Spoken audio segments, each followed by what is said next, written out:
With respect to DPRK, the problem is that over decades, the United States, other countries have tried a number of carrots, discussions with the North Koreans, imposing sanctions, then removing them.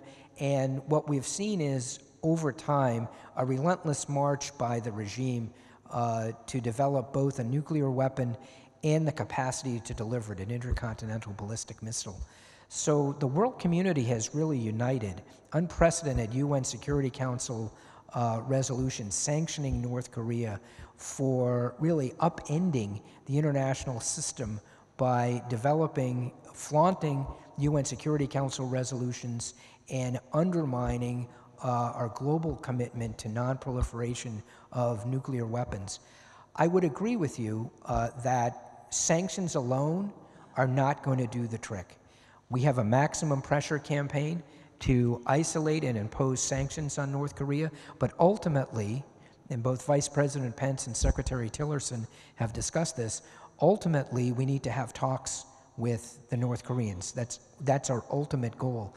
When the time is right, when we have the right circumstances, and it may be soon, when we have those circumstances, we will engage in talks with North Korea and do our best to convince the North Koreans that it's in their interest to take a different direction than they've taken in the past. To the extent that they want to hear the United States or our allies reassure them about our motives, Secretary Tillerson has already said this with his so-called 4 no's. We're not interested, we're committed, we are not seeking regime change. We're not looking to reunify the Korean Peninsula. That's for the Koreans to decide. We're not looking to move our military north of the 38th parallel.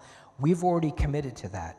What we won't do is continue the past practice of engaging with the North Koreans, seeking to have good faith negotiations, providing some relief for sanctions, and then have the North Koreans continue to flout international norms and Security Council resolutions and continue their relentless progression of developing a thermonuclear weapon that can be delivered by an intercontinental ballistic missile.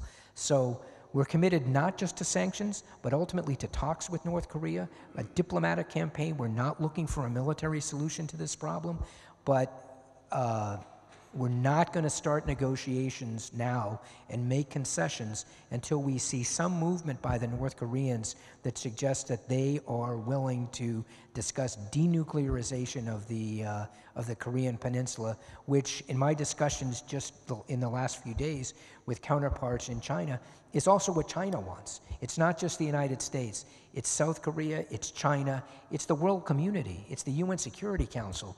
All these resolutions aimed at addressing this proliferation problem. If you're serious about ending nuclear proliferation, you need to be serious about keeping pressure on North Korea, ultimately engaging in talks to negotiate the denuclearization of the Korean Peninsula, and that's our goal.